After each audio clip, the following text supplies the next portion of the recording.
1,00,000 మంది శివభక్తులతో కలిసి మహారుద్రాక్ష పూజలో పాల్గొనండి. వెంటనే కాల్ చేసి మీ పేరును నమోదు చేసుకోండి. నమస్తే రమ్మగారు. నమస్తే చెయ్యి. ఏదైనా ఒక మంచి కథ చెప్పండి అండి. పూర్వం అంటే ఒక పల్లెటూరులో ఓ రంగనాథం గారిని ఒక మోతుబరి రైతు ఉండేవాడు. ఆయనకి లేక లేక ఒక సౌందర్యవతి అయిన కుమార్తె ఉందట. లక్ష్మి అమ్మాయి పేరు. ఈయన మంచి బాగా సంపాదించాడు, పిల్ల ఒక్కతే. సరే పిల్లకు 15-16 ఏళ్ళు వచ్చేసరికి చుట్టుపక్కల సంబంధాలు వస్తాయి చూడు. చుట్టుపక్కల ఊళ్ళల్లో ఉన్న భూస్వాములు, మోతుబర్లు ప్రతి వాళ్ళు మీ పిల్లని మాకివ్వు అని అడగటం మొదలుపెట్టారు. ఇతను వచ్చినప్పుడల్లా ఏమనేవాడంటే, ఏముందండి నాకున్నదేమో ఒక్కతే పిల్ల, మంచి యోగ్యుడైన వరుడికి పిల్లని ఇవ్వాలని నా కోరిక. ఇప్పుడు ఆ కుర్రాడు యోగ్యుడు కాకపోతే ఈ ఆస్తంతా చేతులు పెడితే నా ఎంతలోకి వస్తాయి, 4 ఏళ్లలో అవగొట్టేస్తారు. సొంతంగా సంపాదించుకునే తెలివి, యోగ్యుడైన వాడు, అలాంటి వాడికి పిల్లనివ్వాలని అనుకుంటున్నానని అందరితో చెప్తూ ఉండేవాడు.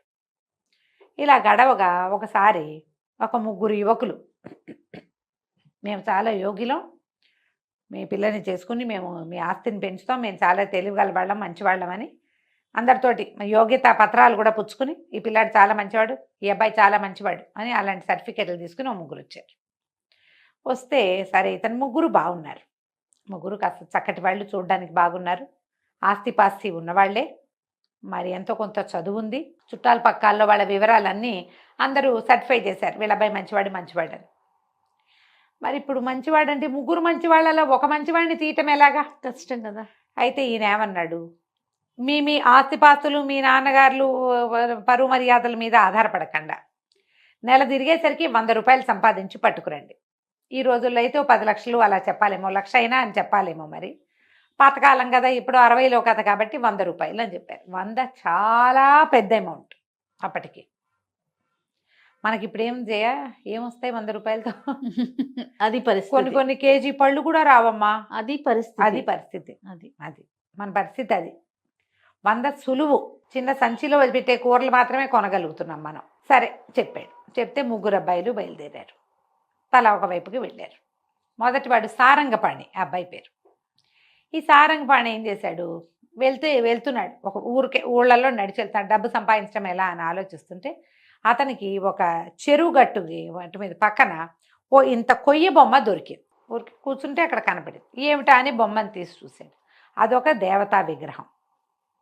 మరి చెరువులో పైనుంచి పుట్టుకొచ్చిందో, ఎవరైనా సామాన్లు ఇల్లు ఖాళీ చేస్తూ అక్కడ పడేశారో తెలియదు, కానీ ఇతను ఆ బొమ్మని శుభ్రంగా చెరువులో తీసుకెళ్ళి బాగా శుభ్రం చేసి చూశాడు.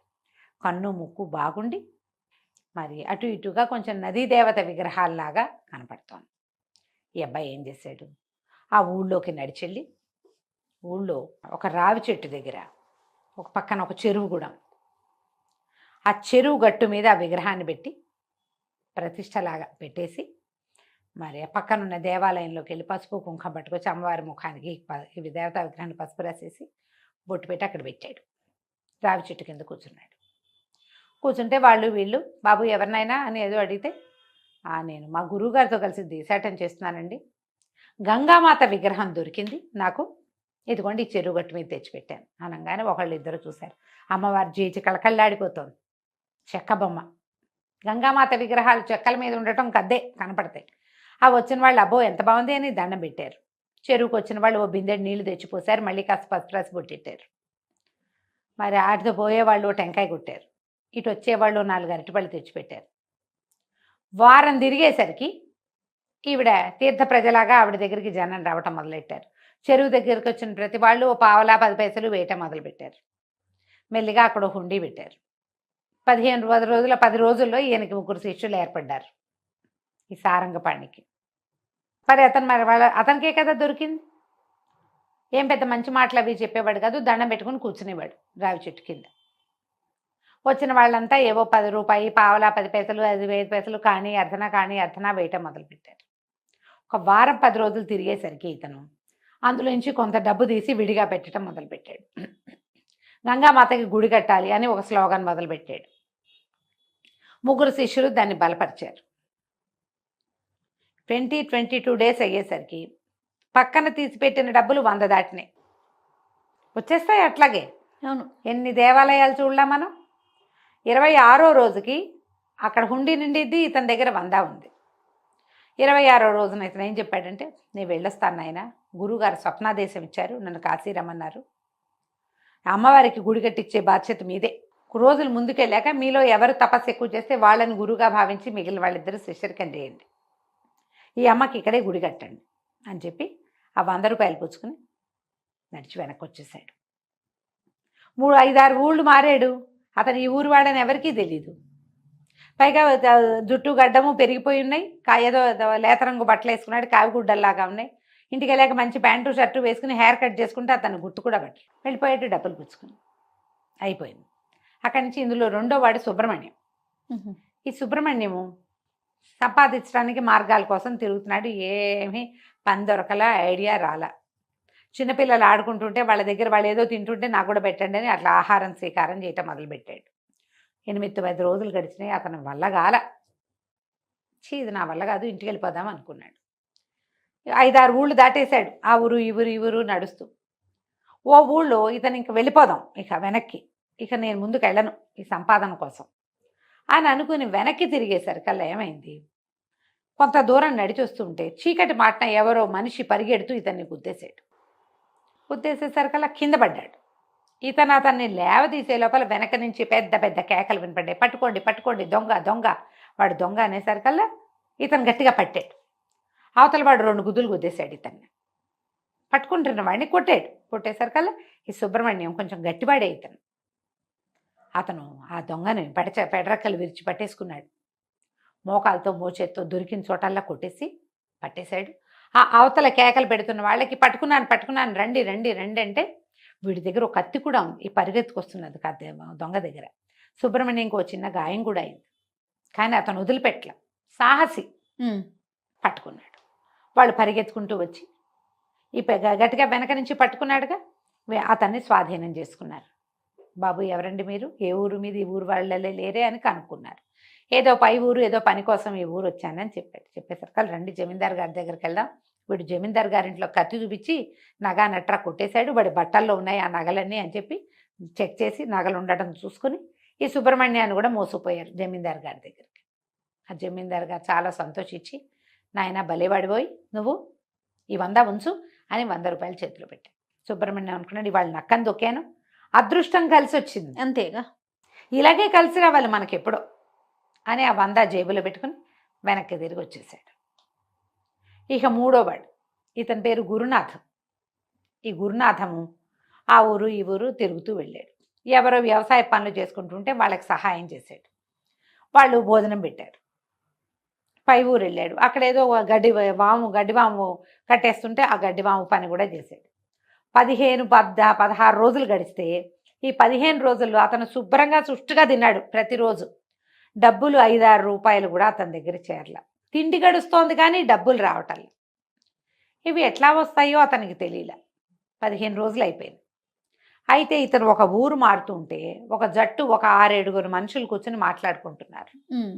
ఏమిటి అని కనుక్కున్నాడు. ఏంటండి అనేసరికి వాళ్ళు అన్నారు, బాబు మేము వంట జట్టు వాళ్ళము, ఇంకొక 2 మనుషులు రావాల్సింది, వాళ్ళు రాకపోతే మా పనులు ఆగిపోతాయి, వాళ్ళ కోసం చూస్తున్నాం, వాళ్ళేమో హ్యాండ్ ఇచ్చి ఇంకో జట్టుతో పోయారు, మనుషులు లేక చస్తున్నాను ఆయన, పెళ్ళి చాలా పెద్దది, 16 రోజులు అక్కడ పని చేయాలి మేము అనేసరికి ఇతను ఏమిస్తారండి అన్నారు. రోజు కూలీ ఇస్తాం నాయన, భోజనం గడిచిపోతుంది, పెళ్లి భోజనాలు కదా, రోజు కూలీ ఇస్తామంటే నేను పని చేస్తాను, నన్ను తీసుకెళ్ళండి అన్నాడు. తనకి వంట ఏం పెద్దగా రాదు, కానీ పై పని చేయాలి కదా. వంటశాలలో గుండిగలు దించటాలు, కూరలు కలపటాలు, కూరలు తరగటాలు, ఈ వస్తువు ఇక్కడి నుంచి అక్కడికి మోయటం, వడ్డనలు చేయాలా, పైన కర్ర పెత్తనం, వస్తువులకి కాపలా, ఇన్ని పనులు చేస్తే అవుతాయి. ఇతను వాళ్ళ దగ్గర అన్ని రకాల పనులు చేశాడు. ఆ కాలంలో చెరువు నుంచి నీళ్లు తెచ్చుకొని వంటకేసుకోవాలి, లేదా బావి నుంచి తోడాలి. బలశాలు అయితే కానీ ఆ పనులు కుదరవు. సుష్టుగా భోజనం చేయటం, శుభ్రంగా పని చేయటం, ఒళ్ళు దాచుకోకుండా పనిచేసి 100 రూపాయల పైన సంపాదించుకున్నాడు అతను. 16 రోజులు పెళ్లి కదా, 16వ రోజుకి ఇతని నెల పూర్తయింది. వాళ్ళ దగ్గర 100 రూపాయల పైనే ముట్టినాయి అతనికి. పెళ్లి వాళ్ళు కూడా ఏదో బహుమానం చేశారు, 100కి పైనే వచ్చింది. ఆ డబ్బులు పుచ్చుకుని వెళ్ళాడు. సరే, 3 అబ్బాయిలు ఈ మోతుబరి గారింటికి చేరారు. చేరితే ఆయనకి ముగ్గురు 300 ఇచ్చారు. నాయనా ఈ డబ్బులు మీరు ఎట్లా సంపాదించారో చెప్పండి. 3 కథలు విన్నాడు. నిజాయితీగా చెప్పాలిగా. 3 కథలు విన్నాడు ఆయన. విని నేను గురునాథానికి మా అమ్మాయిని ఇస్తాను నాయన అని చెప్పాడు. మొదటివాడు సారంగపాణి కపటి, మోసగాడు. అతను ప్రజల్ని మోసం చేసి డబ్బు సంపాదించే విధానం తెలుసు అతనికి. ఓ విగ్రహం పెట్టి ఏమీ లేనిది చెరువుగట్టున ఊరికే అనాథగా పడున్న ఒక చెక్కబొమ్మని జేజిన్ చేసి ఆ ఊరి ప్రజలందరినీ మోసం చేశాడు కదా. వాళ్ళ దైవం అనే ఎమోషన్ మీద ఆడుకున్నాడు. వీడిని నమ్మచ్చా? రేపొద్దున ఇలాంటివి ఎన్ని ప్లే చేస్తాడు. ఇది కాబట్టి పెద్ద అబ్బాయి వద్దు. రెండో అబ్బాయి కేవలం అదృష్టాన్ని నమ్ముకుంటాడు. అతని ముందు 15 రోజుల్లో ఒక్కరోజు కూడా పని చేయలే, ఎక్కడ ఆలోచిస్తూనే ఉన్నాడు. పైగా ఎవరో పిల్లలు వెళ్తూ అన్నాలు తింటుంటే వెళ్ళి వాళ్ళ దగ్గర నాకు ముద్ద పెట్టండి అని తిన్నాడు. వాడిని ఎట్లా నమ్ముతావు? అదృష్టం నమ్ముకుంటే కుదురుతుందా? కానీ మూడోవాడు శ్రమని నమ్ముకున్నాడు. సరైన పని చేశాడు. ఏ పనైనా చేస్తాడు అతను. పని చేయగలిగేవాడే కదా బతకగలుగుతాడు ఎప్పుడు కూడా. వీడికి ఎప్పటికీ అడ్డు లేదు ఇక జీవితంలో. ఎక్కడైనా ఇతను పట్టుబడిపోతాడు, దొరికిపోతాడు, చెడిపోతాడు, ఏం లేదు. ఎంత చెడిపోయినా పని చేసుకుని బతకగలడు. అందుకని అతనికి మా పిల్లని ఇస్తానని చెప్పి వాళ్ళ అమ్మా నాన్న కబురు చేశారు. యోగ్యతా పరీక్ష ఈ రకంగా పరిణమించింది. కథ కంచికి మనం ఇంటికి. బాగుంది. నమస్తే. నమస్తే. నమస్తే రమ్మగారు. నమస్తే జయ. చందమామ కథ ఏదైనా చెప్తారా? చందమామ కథ అంటే గుర్తొచ్చింది. మొన్న మాట్లాడినప్పుడే నేను చెప్దాం అనుకున్నా, ఇప్పుడు వాళ్ళు చెప్తాను. రావినూతల సువర్ణ కണ്ണన్ అని ఒక రైటరు, మా బందర్వారే. ఓకే. మా చిన్నప్పటి నుంచి నేను ఆవిడ సీరియల్స్ వచ్చేవి. ఈవిడ సస్పెన్స్ నావెల్స్ చాలా రాశారు. చిన్న కథలు కూడా నేను చాలా చదివాను. కొన్ని సినిమాలు కూడా తీసినట్టు గుర్తుంది నాకు. అయితే ఈవిడ చందమామ కథలు రాశారని నాకు తెలియదు జయ. ఒకవేళ అప్పుడు చదివిన రైటర్ పేరు చూసే ధ్యాస లేని ఏజ్ అది. అదేలే, స్టోరీలో వెళ్ళిపోయేవారు. వెళ్ళిపోయేది ఏదో కథ చదివేసేవాళ్ళం. మరి లేట్ 80sలో ఏమైనా రాశారేమో. ఆవిడ రాసిన ఒక చందమామ కథ చెప్తాను. ఓకే. నాకు వారు కూడా తెలుసు, అంటే మనిషితో పరిచయం లేదు కానీ మా ప్రాంతం వారే. ఆవిడ చాలా సీరియల్స్ కథలు. క్లిక్ క్లిక్ క్లిక్ అని ఒక సీరియల్ భలే ఇంట్రెస్టింగ్గా ఉండేది. చాలా ఉన్నాయి. పర్ణశాల అవి బాగుంటాయి. మిన్నాగు వీరిదే. పేర్లు గుర్తున్నాయి, చాలా పేర్లు గుర్తులేవు కానీ అన్నీ నేను వారి శైలి గుర్తుపట్టగలను. ఒకవేళ పుస్తకం ఎక్కడైనా చదివాను అనుకో, ఇది ఆవిడదని తెలిసేలాంటి ఒక ప్రత్యేకమైన డిక్షన్ బాగుంటుంది, బాగా రాస్తారు. అయితే వారి పేరు చెప్దామని అనుకున్నాను అనమాట. ఊరికే చిన్న కథ ఇది, బాగుంటుంది ఇంట్రెస్టింగ్గా. ఒక ఊళ్ళో ధర్మయ్య గారిని కొంచెం షావుకారు ఒక ఆయన ఉండేవాడు. ఆయన భార్య ఒక కూతురు ఉంది. అయితే వీళ్ళింట్లో రామచంద్రం అని ఒక కుర్రాడు పనిచేసేవాడు. ఆయన కూతురు పేరు మందాకిని. ఆ మందాకినికి రామచంద్రం అంటే ఇష్టం. వాడు మంచి పనిమంతుడు. అంటే ఇంట్లో పనులు చేయటం కాదు, పై పనులు మామూలుగా గుమస్తాలు హెల్పర్స్ ఉంటారు కదా, వ్యాపారంలో సహాయం చేసేవాళ్ళు. అక్కడికి వెళ్ళి డబ్బులు పట్టి రావడం, బ్యాంకులకి వెళ్ళి రావడం, ఎవరి దగ్గరికైనా పెద్దవాళ్ళ ఇంటికి ఉత్తరాలు ఇచ్చి రావటాలు, అలాంటి పనులు చేసేవాడు. పై పనులు చేసేవాడు. అసలు అబద్ధమే చెప్పేవాడు కాదట. చాలా చక్కగా ఉండేవాడు మనిషి, మంచివాడు. ఈ పిల్ల అతని ప్రేమలో పడింది. అయితే ఆయన పిల్లకి 19 ఏడు వచ్చిందో ఏమో, ఇంకా పెళ్లి సంబంధాలు చూద్దాం అనుకుంటూ పెళ్లి మాటలు ఎత్తేసరికల్లా పిల్ల ఏమందిట, నేను రామచంద్రాన్ని పెళ్లి చేసుకుంటాను, మంచివాడు అని చెప్పింది. చెప్పేసరికి తండ్రి ఒప్పుకోలే. రామచంద్రాన్ని చేసుకోవటం ఏంటి, మన ఇంట్లో పని చేస్తాడు, సమాన పాయాలో చేసుకోవాలి. వాడిపోయి ఆ ఇద్దరు ఈ అమ్మాయి ఏమంటుంది, నువ్వు నా నిజం చేస్తే ఈ ఆస్తంతా నాదే కాదా, మనిషి మంచివాడు, వ్యాపారాన్ని వృద్ధిలోకి తెస్తాడు, నీ తర్వాత మమ్మల్ని అమ్మ బాగా చూసుకుంటాడు అని పిల్ల గట్టిగా చెప్పింది. చెప్పినా ఆయన ఒప్పుకోలే. ఈ రామచంద్రాన్ని నానా దుర్భాషలు వాడి పంపేశాడు ఇంట్లో నుంచి. ఏం చేస్తాడు, తల దించుకుని అబ్బాయి వెళ్ళిపోయాడు.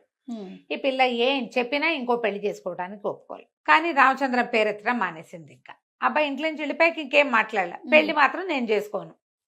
2 సంవత్సరాలు గడిచినాయి. గడిచేసరికల్లా పిల్ల పెళ్లి పేరు ఎత్తితే నాకు పెళ్ళి వద్దంటుంది. ఆయన దిగులు పడి అనారోగ్యం తెచ్చుకోవటం మొదలుపెట్టాడు. ఏదైనా దిగులుగా ఉందా అని అడగటం మొదలెట్టాడు. వైద్యుడు వచ్చి నాడు చూసేవాడు. ఈయనకి వీక్గా ఉండేది, ఒళ్ళు వెచ్చబడుతూ ఉండేది, పడుకునేవాడు, గుండెల్లో బరువు, ఆయాసం, నడవలేనితనం, ఇవన్నీ వచ్చేసరికి పక్క ఊరు నుంచి వైద్యుడిని పిలిపిస్తే ఆయన నాడు చూడంగానే ఏమైనా బరువు బాధపడుతున్నారా ఇలాంటివి కనుక్కునేవాడు. సరే ఈ భార్య ఏం చేసింది, ఆయన భార్య, ఓహో ఈ పిల్ల పెళ్లి గురించే ఈయన ఇంత దిగులు పడుతున్నాడని చాలా బతిమలాడి భామాలి భంగపడి కూతుర్ని మొత్తానికి ఎట్లా కొట్లా పెళ్లికి ఒప్పించింది. ఒప్పించేసరికల్లా సరే పక్క ఊళ్ళో ఒక ఆయన ఇంకో షావుకారు గారు ఉన్నాడు. ఈయన ధర్మయ్య, ఆయన ఇంకో గోపయ్య. సరే వాళ్ళ ఇంటికి వెళ్ళి వాళ్ళ అబ్బాయితో పెళ్లి సంబంధం కుదుర్చుకుందాం అనుకున్నారు. ఈ మధ్యలో ఉన్నవాడు ఎవడు పెళ్ళిళ్ళు పేరాయిలు ఉంటారు కదా పెద్దవాళ్ళు, ఆయన ఏం చెప్పాడు, ధర్మయ్య గారికి ఒక కొడుకున్నాడండి, చూపులకు బాగుంటాడు. అదే గోపయ్య గారికి కూడా కొడుకున్నాడు, చూపులకు బాగుంటాడు, మరి ఆస్తి చాలా ఉంది, ఒక మాట స్వయంగా వెళ్ళి విచారించుకోండి అని చెప్పారు. పెళ్లి సంబంధాలు చెప్పి మీరే విచారించుకోవాలి అంతే అనేసరికల్లా ఈయన ఏం చేశాడు, కూతుర్ని పెళ్లి సుముఖం చేశాడు. పక్క ఊళ్ళో ఉన్నటువంటి గోపయ్య గారి కొడుకు ఇస్తాను నిన్ను, పక్క ఊరే, మేము వస్తూ పోతుంటాం, నువ్వు కూడా వస్తూ పోతూ ఉండొచ్చు, ఎక్కువ దూరం ఇవ్వను, మా అమ్మ మా తల్లి ఒప్పుకో అంటే సరే చూసిరమ్మంది కూతురు.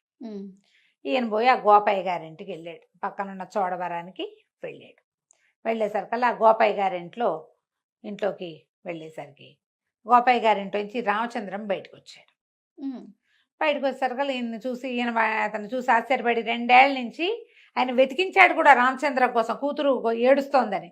రామచంద్రం ఎక్కడన్నాడో దొరకలా ఆయనకి. ఇప్పుడు 2 ఊళ్ళ అవతల ఉన్న ఆ చోడవరంలో కనిపించాడు.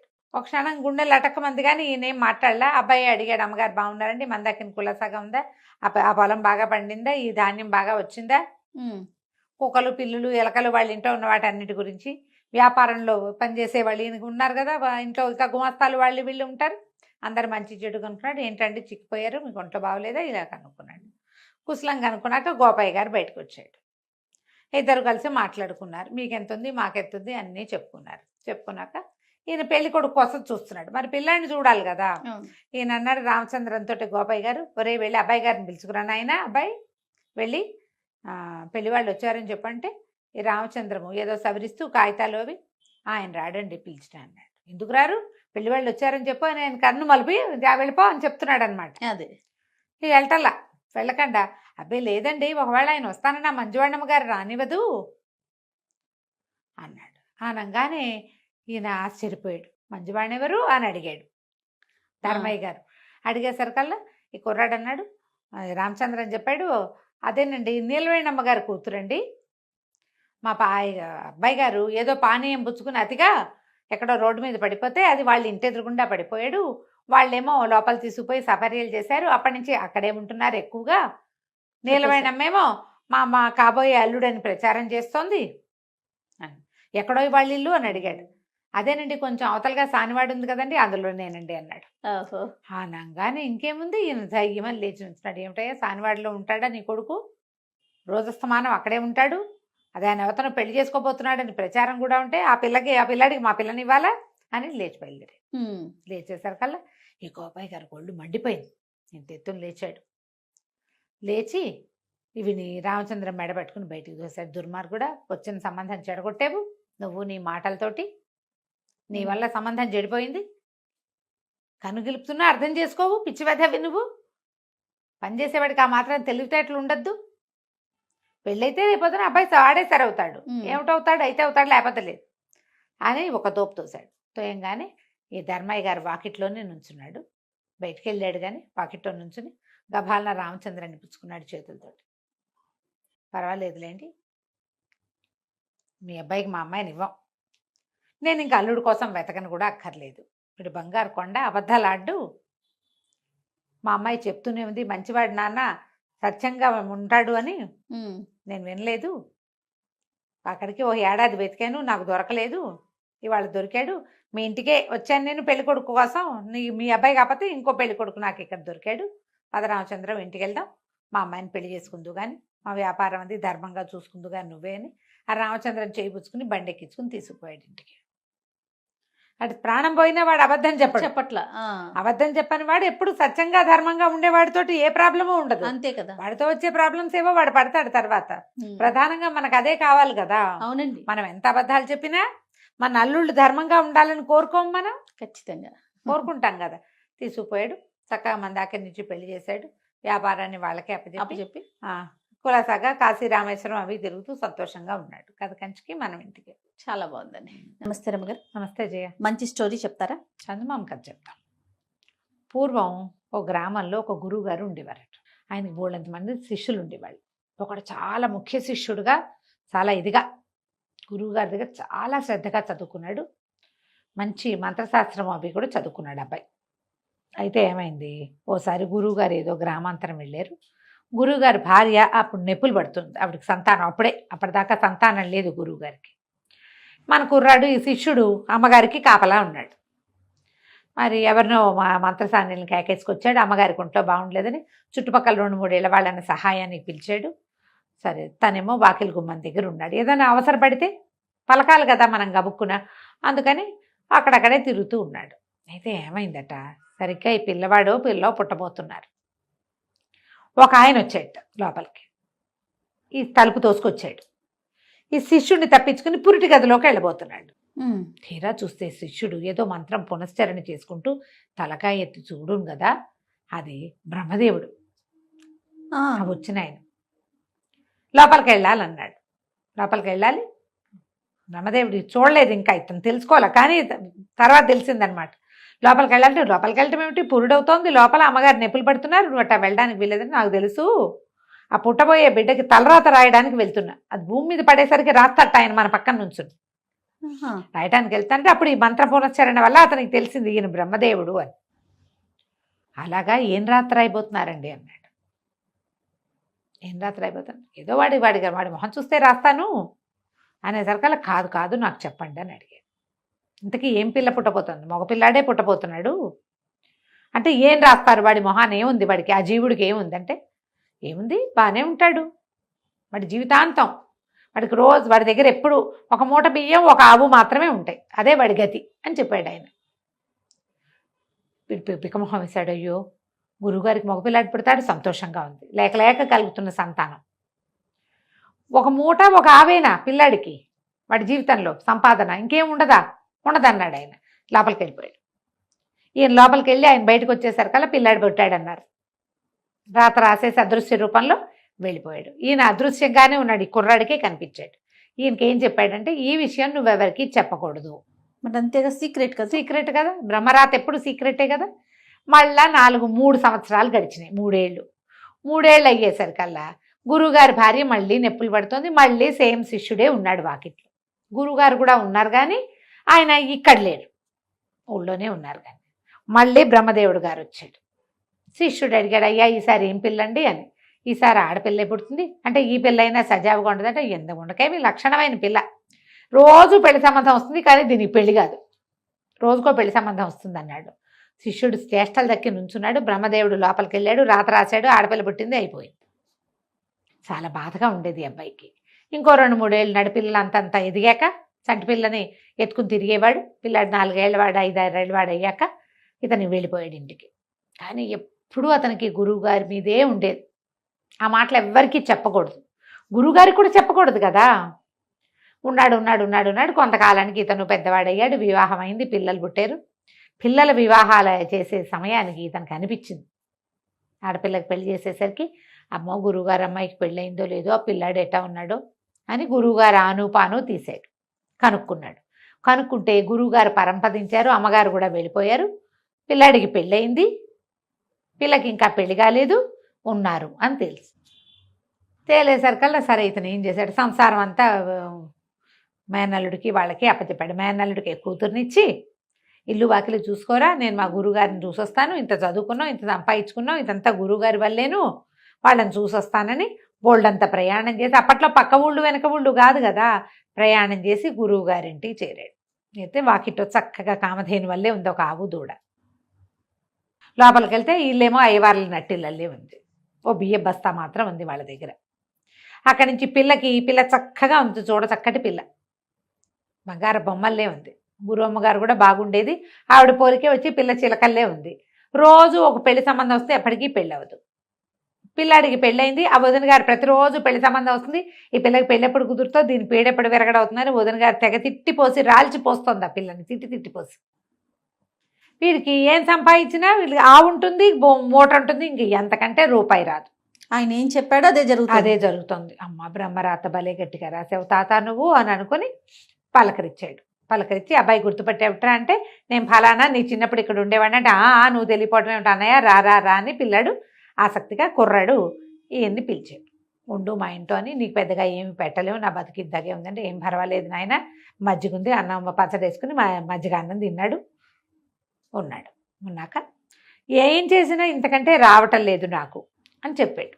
బియ్యం దీకుండా ఉంటాయి, బియ్యానికి బాధ లేదు.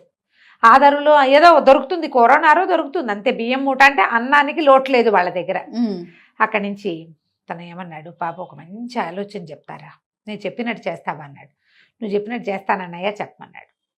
మరి రేపొద్దున మన దగ్గర బియ్యం అన్నీ సంతర్పణ చేసి ఊళ్ళందరికీ భోజనాలు పెట్టేసి ఇంకేముంది తర్వాత బియ్యము అన్నాడు, అవే వస్తాయి. ఆవు ఉంది కదా, ఆవు నమ్మేసి ఇంట్లోకి బట్టలు కొనుక్కొచ్చేసి ఈ ఆవుని బియ్య బస్తానే ఉండనివ్వద్దు. మనకి ఎట్టా వస్తుంది, నీవు చెప్తున్నావు కదా నీకెప్పుడు ఆవు ఉంటుంది బియ్యం ఉంటాయని. ఆవు బియ్యం ఖర్చు పెట్టేస్తే వస్తాయో రావో చూద్దాం, అంతగా రాకపోతే నేను కొని పెడతా. బాగా ఆలోచించుకున్నాడు ఇతను. వద్దన్నాడు, అమ్మో నేను చేయలేను, నా ధైర్యం చాలటలేదే, పెళ్ళాన్ని తిట్టిపోస్తుంది అన్నాడు. ఏం పర్వాలా, నీకు ఇస్తాగా నేను డబ్బులు, చేసి చూద్దాం, ఏం చేస్తారో చూద్దాం అని చెప్పాడు. చెప్పేసరికల్లా సరే బాగానే ఉంది. మర్నాడు 3వ రోజు చుట్టుపక్కల బ్రాహ్మణ్యం అందరికీ చెప్పాడు, కుర్రాడు వెళ్ళి మా ఇంట్లో భోజనాలు పెడతాం, సంతర్పణ చేస్తున్నామని. ఊళ్ళో వాళ్ళు కూడా ఎవరైనా వచ్చి తినేసేయచ్చు. బియ్య బస్తాదుగా బియ్య బస్తాడు వండేసేసి ఏవో చిత్రాన్నాలు చేశారు, అందరినీ పిలిచారు, పెట్టేశారు, అయిపోయినాయి బియ్యం. అక్కడి నుంచి అన్నయ్య గారి సలహా ప్రకారం ఆవును సంతకు తీసుకెళ్ళి ఆవు దూడ 2 పట్టుకెళ్ళిపోయాడు, సంతలో అమ్మేసేసాడు. అక్కడి నుంచి భార్యకి బట్టలు, ఓ చంటి పిల్లాడు ఉన్నాడు, వాడి బట్టలు, తనకి ఇంట్లో బట్టలు, ఇంట్లోకి కావాల్సిన సామాన్లు అన్నీ తెచ్చేసుకున్నాడు. అయిపోయినాయి. తెల్లవారేసరికి జమీందారు గారు తల్లిపోయింది. తల్లిపోయి 10 రోజులైంది. ఎవరో వచ్చి వస్తామన్న వాళ్ళు దానాలు పెట్టడానికి ఎవరూ రాలేదు. బాబు మీరు రండి అని తీసుకెళ్ళారు. తీసుకెళ్ళి ఓ బస్తా బియ్యము, ఒక ఆవు దూడ దానం. సాయంత్రం అయ్యేసరికి ఆవు దూడ బస్తా బియ్యము వచ్చేసాయి ఇంటికి. సరే 2వ రోజు మళ్ళీ 2 రోజులు 3 రోజులు అవ్వగానే మళ్ళీ ఆవును అమ్మేద్దాం పట్టన్నాడు అన్నయ్య. ఇలా బాగా ఆలోచించాడు, ఆవును అమ్మేశాడు. అమ్మేసేసి ఇంకేవో సామాన్లు తెచ్చేసాడు ఇంట్లోకి. అక్కడి నుంచి బియ్య బస్తా పోసేసి మళ్ళీ సంతర్పణ అన్నాడు. బియ్యము ఇంట్లో సామాన్లన్నీ అయిపోతుండగా మళ్ళీ ఖబర్ వచ్చింది, వాళ్ళు ఎవరో పోయారు, గోదానం. మళ్ళా గోదానం, మళ్ళా బియ్యం బస్తా. ఇదే కంటిన్యూ కొన్నాళ్ళు ఇట్ అయింది. తర్వాత అయినా సరే వీళ్ళు బియ్యం ఖర్చు పెట్టేస్తారు, బియ్యం కూడా అమ్మేసేస్తారు, ఆవుని అమ్మేసేస్తారు, డబ్బులు చేసేసుకుంటున్నారు. ఏవో ఒకటి కొనేస్తారు, బంగారాలు తింగారాలు కొనేస్తారు. బియ్య బస్తా ఉండాలి, ఆవు ఉండాలి. వాడి శాస్త్రం, వాడి మొహాన్ని రాసున్నది ఏమిటి, బియ్య బస్తా ఆవు. బాగుంది. ఇట్లా గడుస్తుండగా ఒకరు ఏమైంది, తర్వాత ఎవరు మరణించలే, ఊళ్ళో ఎక్కడా మరణాలు లేవు. కానీ సడన్గా వీళ్ళ బాకెట్లో ఓ బియ్య బస్తా పెట్టుంది, ఒక ఆవు కట్టేసింది. 4 రోజులు చూసి వీళ్ళు బస్తా వాడేశారు, ఆవును వాడేశారు. మళ్ళీ 5వ రోజున మళ్ళీ ఒక ఆవు వచ్చింది, ఓ బియ్య బస్తా వచ్చింది. ఈ కథ బాగుంది. అక్కడి నుంచి ఈయన ఏం చేశాడు, పెళ్లి కావాల్సిన పిల్లని దగ్గర కూర్చోబెట్టుకుని, అమ్మాయి నా మాట వినమ్మా, ఇంకేమింటానన్నయ్యా, నాకు పెళ్ళి అవ్వదు, ఇట్లాగే ఉంది నా పరిస్థితి అంటే. అట్ట కాదు, ఈసారి పెళ్లి సంబంధం వస్తుందా, వచ్చిన పెళ్లి సంబంధం వాళ్ళు నాకు కంటే కాసు పేరు వడ్డాణము ఓ పట్టు చీర తెస్తేనే చూస్తాను, కనిపిస్తాను, లేకపోతే నేను కనిపించను, పెళ్లి చూపులు కూర్చొని నేను అనేసరికి, సరే మామూలుగా వచ్చిన వాళ్ళే నన్ను పెళ్లి చేసుకోవట్లేదు, ఇవన్నీ సరుకులు తెమ్మంటే ఎవరు రారేమోనన్నయ్య, అయినా సరే చూద్దామన్నాడు. రేపొద్దునే ఒక పెళ్లి వాళ్ళు వచ్చారు. పెళ్లి వాళ్ళు వచ్చి పిల్లని చూస్తామన్నారు. రోజు పెళ్లి చూపులే ఆ పిల్లకి. అమ్మాయి నేను చచ్చిన పెళ్లి చూపులు కూర్చోను, కంటే కాసుల పేరు వడ్డాణము మరి ఓ పట్టు చీర తెచ్చిస్తేనే పెళ్లి చూపులు కూర్చుంటుంది. పెళ్లి వాళ్ళు తెల్లబోయారు, ఇది ఎక్కడ గోల్, పెళ్లి చూపులకి వెళ్ళిపోయారు. కానీ సాయంత్రానికి ఒక పెద్ద మనిషి వచ్చాడు. ఆయన ఒక కంటే కాసుల పేరు వడ్డాణం పట్టు చీర తెచ్చి, ఊహించగలమా ఇలా జరుగుతాయని? అస్సలు. కంటే కాసుల పేరు లోపల పెట్టుకుంది వదిన గారు. పిల్ల చక్కగా పట్టు చీర ధరించి ఆ పెద్ద మనిషికి వచ్చి కనిపించింది. రోజు ఆయనే వస్తున్నాడు. కంటే కాసుల పేరు వడ్డాణం పట్టు చీర పట్టుకురావాలి, పిల్లని చూసి వెళ్ళాలి. వదిన గారు ప్రతిరోజు వచ్చే వస్తువులను చూసుకుని, మరి బంగారం అంతంత అమృతుంటే ఎవరు కాదంటారు, కొత్త కొత్త బంగారు వస్తువులు రోజు వస్తువులు లోపల పెట్టుకుని రోజు తెస్తున్నాడు అతను. 9 రోజులు వచ్చాడు. 10వ రోజు ఈయన, అయ్యా నేను వచ్చిన పని అయిపోయింది, నీ సంసారం బాగుంది, ఆవుని బస్తాని మాత్రం ఉండేవద్దు నువ్వు, ఏ రోజు ఆ రోజు లేదా 2-3 రోజులు సమయం చూసుకుని చేసేసి అదే డబ్బు అయిపోతుంది, మళ్ళీ అవి నీకు వస్తాయి, ఏం పర్వాలా, సరేనా అని చెప్పి, అమ్మాయి ఇదే కంటిన్యూ చేయి, నువ్వు పెళ్ళవకపోతే అదే పోతుంది, హాయిగా ఉంటావు కనీసం నువ్వు అని చెప్పేసి చెల్లెలకి చెప్పేసి బయలుదేరాడు. ఈయన బయలుదేరింది ఏం టైము, పొద్దున్నే వాళ్ళు ఒక పడవ దాటాలి. ఆయన అది తెల్లవారి 5:30-6 గంటలకల్లా పడవ తీస్తారు. అక్కడికి వెళ్ళాలంటే ఈయన 2 గంటలకు బయలుదేరాలి, బ్రాహ్మీ ముహూర్తంలో బయలుదేరాలి. నేను సంధి వార్చుకుని వెళ్తానమ్మా అని కోడలికి తమ్ముడికి వీళ్ళకి చెప్పేసేసి రాత్రి వాకిట్లో పడుకున్నవాడు గావంచా సర్దుకుని తన సంచి సర్దుకుని నడిచి రావటం మొదలెట్టాడు. ఏరు దాటుతున్నాడు, కొంచెం చిన్న ఏరు దాటి అవతల పడవ దగ్గరికి వెళ్ళాలి. తెల్లవారుజాం ఒక ఆయన ఒక ఆవు ఓ సంచి పుచ్చుకుని నడిచి వస్తున్నాడు. ఆయన అక్కడ దాటి ఇక్కడికి రావాలి. వస్తుంటే బాగా పరకాయించి చూశాడు, మంత్రం పునశ్చరణ చేసుకుంటూ. ఈయన చూసేసరికి బ్రహ్మదేవుడే. బాగున్నారా స్వామి అని అడిగాడు. ఏం బాగుంటాను రా నాయన, నన్ను ఇరికిచ్చావు కదా నువ్వు అన్నాడు బ్రహ్మదేవుడు. 10 రోజుల నుంచి బ్రహ్మదేవుడు వస్తున్నాడు రోజు వీళ్ళింటికి. ఆవు బస్తా ఇవ్వాల్సిందే, ఈ అబ్బాయికి వడ్డాణం ఇవ్వాలి. రోజు పెళ్లి చూపులు దాని మొహం మీద రాశాడు. మరి పెళ్లి చూపులకి ఇవి ఇస్తే గానీ కూర్చోనంటే అవి ఇచ్చి కూర్చోవాలి ఎవరో ఒకరు. అందుకని ఆయనే వస్తున్నాడు. అనేసరికల్లా ఇతను అన్నాడు, మన శిష్యుడు, మరి ఎందుకండి వాళ్ళ రాత మార్చచ్చు కదా అన్నాడు. రాయటమే కానీ మార్చటం మన వల్ల కాదురా నాయన, నా కర్మకి ఇది వచ్చింది, కొంచెం మాడిఫై చేస్తా, 2 అక్షరాలు సవరించి సరి చేస్తానులే, నువ్వు వెళ్ళిరా అన్నాడు. తెల్లవారి ఇంకో పెళ్లి సంబంధం వచ్చి పిల్లకి పెళ్ళైపోయింది. అబ్బాయికి ఎక్కడి నుంచో ఆస్తి స్వాస్తి కలిసి వచ్చినాయి. ఈ మూట ఆవు నుంచి పైకి వెళ్ళిపోయాడు. 10 ఎకరాల పొలం కూడా వచ్చింది. వాళ్ళు హాయిగా ఉన్నారు.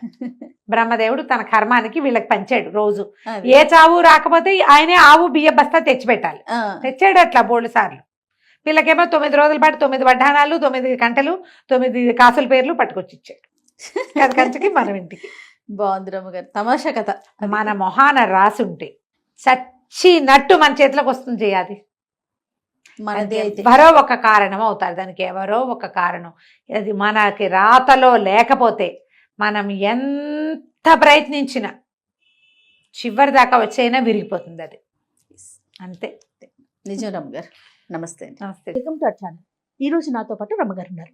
నమస్తే రమ్మగారు. నమస్తే జయ. రమ్మగారు, చందమామ కథలను పిల్లలు భలే ఇంట్రెస్ట్ చూపిస్తున్నారండి. కింద మనకి కామెంట్స్ కూడా చాలా బాగున్నాయి. ఇంకా ఇలాంటివి ఎక్కువ చెప్పించండి, ఎక్కువ మాట్లాడండి రమ్మగారితో అనేసి అడుగుతున్నారు. సో మరి ఈరోజు ఒక చందమామ కథ, కొంచెం పెద్ద కథ చెప్తా. ఓకే.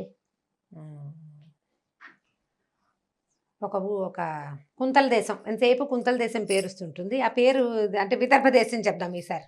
పేరు మార్చుకోవచ్చు, మన ఇష్టం కదా. విదర్భ రాజకుమారుడు చంద్రసేనుడు.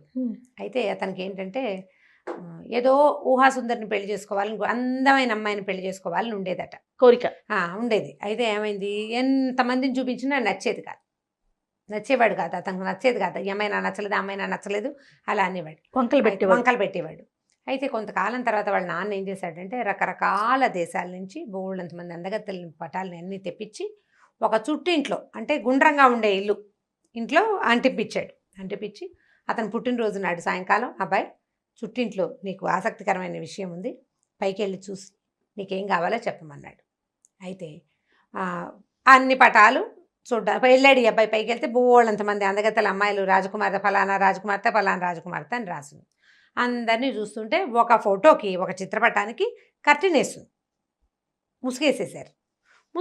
మామూలుగా మన వ్యక్తులకు ఎలా ఉంటుందంటే ఓపెన్గా ఉండే విషయం కంటే మూసుండే విషయం మీద మహా ఆసక్తిగా ఉంటుంది.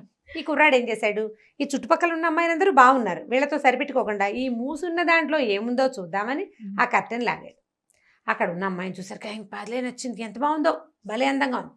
ఉండేసరికల్లా ఏం చేశాడు, ఆ పటం తీసుకొచ్చి, నాన్నగారు ఈ అమ్మాయి నాకు నచ్చిందండి అంటే ఆయన తెల్లబోయాడు. ఇదేమిట్రా, దీనికి ముసుగేసాం కదా, ముసుగేసిన పటం ఎందుకు చూసావు నువ్వు, ముసుగేస్తే ఇది వద్దనే అర్థం. ఓహో, ఇది వద్దనే అర్థం కదా, అందుకని ముసుగేసాం, మిగిలినవన్నీ ఓపెన్గా పెట్టాం. ఆ పటాల్లో ఏదో ఒకటి చూసి నేర్చుకోవాలి, ఈ అమ్మాయిని నచ్చుకున్నావేమిటి నువ్వు, ఇది వద్దన్నాడు. అనేసరికల్లా ఈ అబ్బాయి ఏమన్నాడు, మీరు అక్కడ 30 పటాలు పెట్టారు, నాకు ఇది నచ్చింది, ఈ అమ్మాయే నచ్చింది, ఎందుకు చేసుకోవద్దంటారు, మరి ఈ పటం ఎందుకు తెప్పించావు అని పోట్లాడాడు. తండ్రి అన్నాడు, రా పెద్దరాజు గారు, ఈ పటం మన ఇంటికి వచ్చే నాటికి బాగానే ఉంది, ఈ అమ్మాయిని ఒక రాక్షసుడు ఎత్తుకుపోయాడు, ఒక మాంత్రికుడు ఎత్తుకుపోయాడు, ఉక్కు కోటలో దాచిపెట్టాడు. ఈ అమ్మాయి అక్కడి నుంచి బయటికి రాదు, వాడు చాలామందిని ఇట్లాగే తీసుకెళ్ళిపోయాడు. మన దగ్గరికి వచ్చాక వాళ్ళ దగ్గర నుంచి కబురు వచ్చింది, రాజకుమార్తెని ఉక్కు కోటలో బంధించాడు అని. కాబట్టి ఇది లాభం లేదు, ఈ అమ్మాయి కుదరదంటే ఈ అబ్బాయి ఏమన్నాడు, ఉక్కు కోటలో ఉంటాడు, బంగారపు కోటలో ఉంటాడు, నేను వెళ్ళి తెచ్చుకుంటా, నాకు ఆ అమ్మాయి నచ్చింది, నాకు నేను రాజకుమారుని, నాకు నచ్చిన దాన్ని తెచ్చుకోలేకపోతే ఎందుకు ఈ రాచరికం వేస్ట్. నేను రాజుగారి అబ్బాయి కదా, ఏదో ఏమైనా నేను అబ్బాయి నా వల్ల కాదని ఊరుకుంటాను, నేను రాజకుమారుని, నాకు బోల్డంత శౌర్యం ప్రతాపం అవి ఇవి బోల్డన్ ఉన్నాయి, ఇవన్నిటి ప్రకారము నేను వెళ్ళి తెచ్చుకోవాల్సిందే తప్పిస్తే ఇప్పుడు అలాగే చేస్తాము. ఒక అమ్మాయి కోసం యుద్ధం చేసి అమ్మాయిని తెచ్చుకుంటున్నాం, మామూలుగా అలా చేస్తారు. ఇప్పుడు నేను ఎందుకు మాంత్రికుడితో యుద్ధం చేయకూడదు అని అన్నాడు. వాళ్ళ నాన్న అన్నాడు, ఒరే మనుషులతో యుద్ధం వేరు, మాంత్రికులతో యుద్ధం వేరు, ఇది కష్టమైన సంగతి, వద్దని తల్లి తండ్రి ఎన్ని విధాల బతిమలాడినా ఒప్పుకోలే. ఒప్పుకోలే అబ్బాయి, ఒప్పుకోలే. నేను వెళ్తాను, వెళ్ళాల్సిందేనన్నాడు. ఇక వాళ్ళకి విసుగు పుట్టి ఒక మంచి గుర్రం, ఓ పనివాడిని తోడిచ్చి వెళ్ళిన వీళ్ళని వెతుక్కోమన్నారు. వెతుక్కోమంటే వీరు అలా వెళ్తుంటే చాలా కాలం వెళ్ళాడు. ఆ ఉక్కు కోట అనే పదార్థం ఎక్కడుందో తెలియదు, దాని ఆనుపాను తెలియదు. మాంత్రికుడు ఎత్తుపోయాడు, ఉక్కు కోటలో పెట్టాడు పదమే అందరికీ తెలుసు. ఇలా కొన్ని అడవులు అవి దాటాడు. దాటిన తర్వాత ఏమైంది, ఒక అతను కనిపించాడు. కనిపించేసరికి సరే నువ్వెవరు ఏమిటి అంటే, నేను ఉక్కు కోట కోసం వెతుకుతున్నాను అని చెప్పాడు. చెప్పి నువ్వెవరంటే, నా పేరు పొడుగు, నేను ఎంత పొడుగైనా ఎదగలను అన్నాడు. వచ్చినవాడు ఏమిటి పొడుగా అలా ఎలా ఎదుగుతామంటే, ఇదిగో అని ఇలా పొడుగ్గా సాగిపోయేటవాడు. ఇంత పొడుగైపోయాడు. వాడికి అంత పొడుగు, వాడికి ఎంతంత పొడుగు కాళ్ళు, ఎంతంత పొడుగు చేతులు ఉంటాయి, అంత పొడుగు అయ్యేసరికల్లా రాజుకి ఆశ్చర్యం వేసింది. రాజకుమారుడికి, అబ్బా భలే బాగున్నావోయ్, నువ్వు నాతో ఉండాలి, నీలాంటి వాడు ఉంటే నా ప్రయాణం చాలా బాగా ఉంటుంది, రా అని తెచ్చుకుని, ఈ పనివాడు ఉన్నాడుగా, వాడు చక్కగా వంట అది చేస్తాడు, ఈ పొడుగు కూడా చక్కగా భోజనం పెట్టి దగ్గర కూర్చోబెట్టుకున్నాడు. అప్పుడు ఏమన్నాడంటే, మనం ఉక్కుకోట వెళ్ళాలి, ఈ ఉక్కుకోట ఎక్కడుందో చూడు నువ్వు అనేసరికల్లా వీడింత పొడుగ్గా శుభ్రంగా సుష్టిగా తిన్నాడు వీళ్ళతోటి. ఈ పొడుగ్గా పైకి ఎదిగి ఆ చెట్ల మీద నుంచి దూరంగా అక్కడ ఫలానా చోట ఉక్కుకోట కనపడుతుంది, మనం చాలా దూరం వెళ్ళాలి, పద వెళ్దామని తీసుకెళ్ళేసరికి ఇద్దరు కలిసి దారిలో వెళ్తున్నారు. వాడికి తెలుసు కదా దారి, ఆ దారి ప్రకారం వెళ్ళడం మొదలుపెట్టారు. వెళ్తుంటే మధ్యలో ఒకడు కనపడ్డాడు. వీళ్ళిద్దరూ పలకరించుకున్నారు, ఈ పొడుగును ఆవాడు. వాడి పేరు ఏమిటంటే అడ్డం. అడ్డం అట. అయితే అడ్డం అంటే, నువ్వేంటి ఇలా లావుగా అవుతావా, నువ్వేమవుతావు, అడ్డంగా నుంచుంటావా అని అడిగితే, కాదు నేను అడ్డంగా పెరుగుతానని. వాడు అని గాలి లోపలికి పీల్చుకుని నోరు మూసేసుకున్నాడు. ఆ గాలి ఎలా ఎక్స్పాండ్ అయిందంటే ఇలా పెరగడం మొదలుపెట్టాడు అడ్డంగా. వాడు ఇంత అడ్డం, ఎంత అడ్డం అంటే, వాడు పెరిగిన వాడి శరీరానికి చూసుకుని వీళ్ళిద్దరూ చెరో పక్కకి పరిగెత్తారు, లేకపోతే వాడి కింద పడి నలిగిపోవాల్సిందే, అంత అడ్డం పెరిగిపోగలడు, వాడి దగ్గర ఆ శక్తి ఉంది. సరే అప్పుడు చాలా బాగుంది అన్నారు. ఈ మొత్తం శరీరం అంతా దగ్గరికి తీసుకున్నారు. నువ్వు కూడా మాతో రా, మాతో పాటే ఉండు, మాతో పాటే తిందుగానని సరే తీసుకెళ్లారు. వీళ్ళు ముగ్గురు వెళ్తుంటే, ముగ్గురు అంటే రాజకుమారుడి పనివాడు గుర్రము ఉన్నాయిగా, వెళ్తూ ఉంటే వాళ్ళకు ఒక కుర్రాడు కనపడ్డాడు. వాడు ఏంటంటే కళ్ళకి గంతలు కట్టుకుని అట్లా నడుచుకుంటూ పోతున్నాడు. రాజకుమారుడు ఇదేమిటి వీడు ఇలాగా గంటలు కట్టుకుని ఎట్లా నడుస్తాడు, కళ్ళ గంతలు కట్టుకుంటే కష్టం కదా, ఇబ్బంది కదా అనేసరికల్లా ఆ అబ్బాయిని పట్టుకున్నారు. వాడి పేరు చురుకు కళ్ళు. ఆ అబ్బాయిని అడిగాడు, నువ్వు కళ్ళ గంతలు కట్టుకుంటే ఎట్లా నడుస్తావో, ఈ కళ్ళ గంతలు ఏంటి, కాదండి నేను చూశానంటే చాలా ప్రమాదాలు జరుగుతాయి, గంతలు లేకపోతే, గంతలున్నా నేను చూడగలను, ఓహో ఎక్కడున్నా నేను చూడగలను, ప్రతి వస్తువు నా కంటికి కనపడుతుంది, గంతలు తీస్తే ప్రమాదం వస్తుంది అన్నాడు. ఏది తీసి చూపించంటే వాడు గంతలు తీయగానే ఆ దగ్గరలో ఉన్న చెట్టు భగభగా మండిపోయి కాలిపోయింది. వాడు వెంటనే గుడ్డ కట్టేసుకున్నాడు, ఇలా అవుతుంది అందుకని నేను కళ్ళ గుడ్డ తీయను, కానీ నాకు ప్రతిదీ కనపడుతుంది అనేసరికల్లా అప్పుడు ఇతను ఏమన్నాడు, మాకు దారి తెలుసు, కాకపోతే ఏదో అలానే వీడి పొడుగు చూశాడు కదా, తెన్ను తెలీదు ఏ రకంగా వెళ్ళి ఏం చేయాలో, కాబట్టి నువ్వు ఏదైనా చెప్పమంటే వీడు ఏం చేశాడంటే, ఈ కళ్ళగా తన దృష్టిని బాగా కేంద్రీకరించి రాజకుమార్తె ఉక్కు కోటలో ఉందని, ఫలానా చోట ఉందని చెప్పాడు. చెప్పేసరికల్లా ఈ పొడుగు ఏం చేశాడు, తన శరీరాన్ని అమాంతం పెంచి ఈ రాజకుమారిని, పనివాడిని, ఈ చురుక్కళ్ళవాడిని, అడ్డాన్ని నలుగుని ఇలా పట్టుకుని సందిటి పట్టు గబగబా ఉక్కు కోట వైపుకి నడిచేశాడు.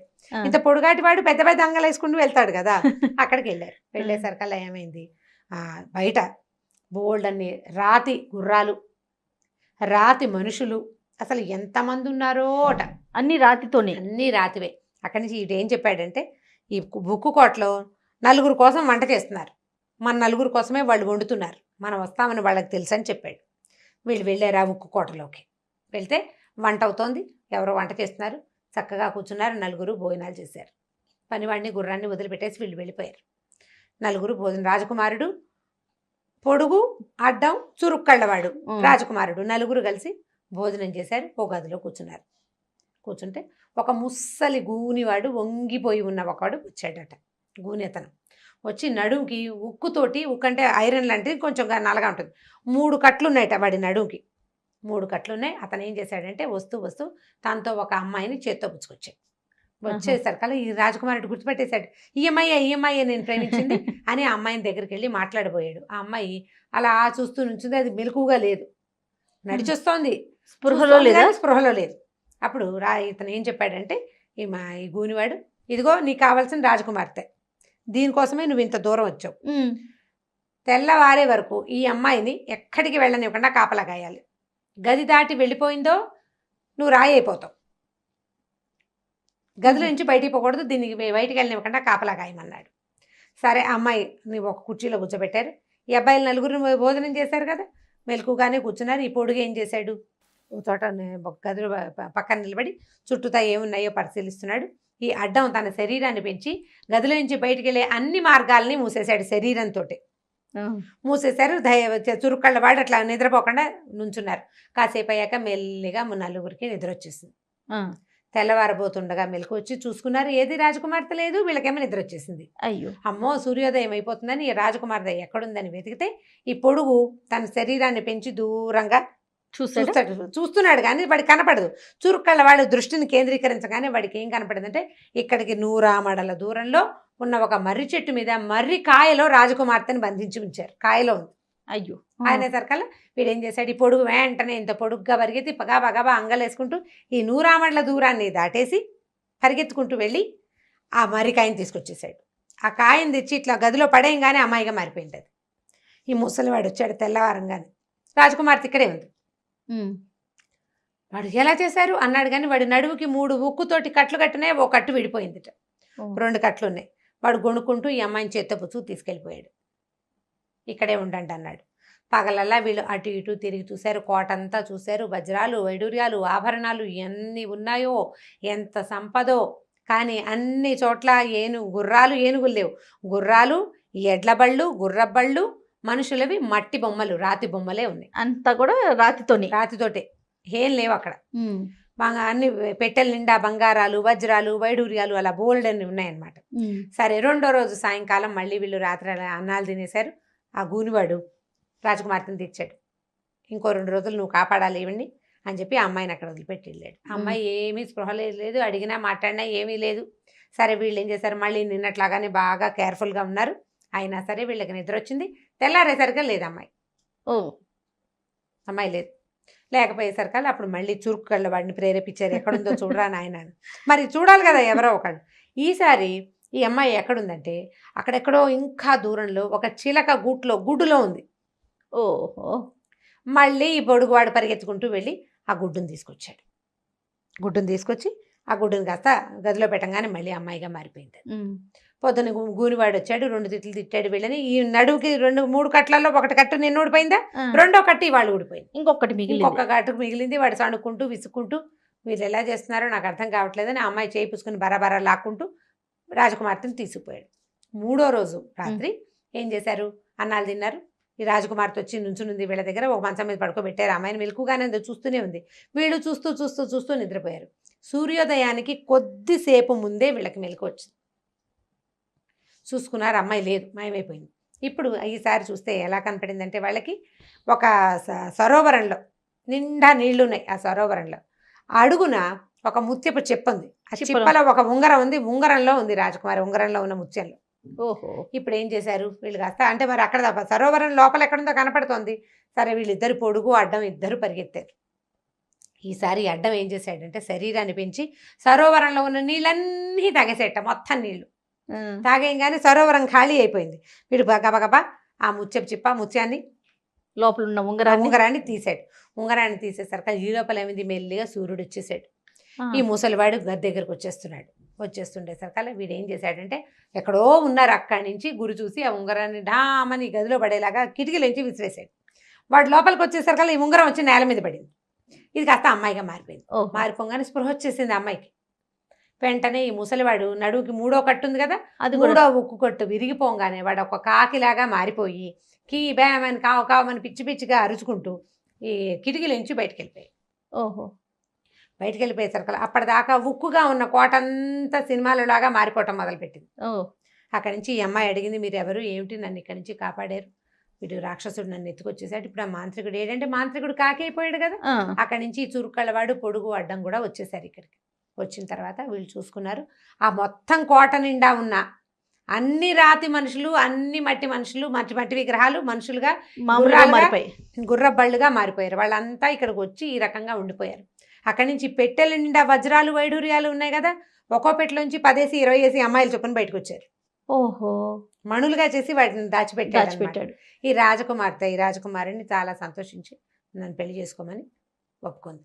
అప్పుడు ఈయన ఏం చేశాడంటే ఈ స్నేహితుల్ని ముగ్గురిని కూడా వెంబడ పెట్టుకుని ఈ రాజకుమార్తెలందరినీ వాళ్ళ కోసం వచ్చిన బళ్ళు గుర్రాలు మనుషులు ఉన్నారు కదా, ఎవరి దారిని వాళ్ళని వాళ్ళ ఇళ్ళకి పంపించేసి తను కూడా ఈ రాజకుమార్తెను తీసుకుని ఇంటికి వచ్చి హ్యాపీగా పెళ్లి చేసుకున్నాడు. ఈ ముగ్గురిని తన రాజ్యంలోనే తలా ఒక ఉద్యోగం ఇచ్చేసి చక్కగా దగ్గర పెట్టుకుని వాళ్ళతోటి వాళ్ళ స్నేహం ఎప్పుడు పోకుండా ఉంచుకున్నాడు అనమాట. అయిపోయింది కథ కంచికి, మనం ఇంటికి. చాలా బాగుంది రమ్మగారు. జానపద కథ.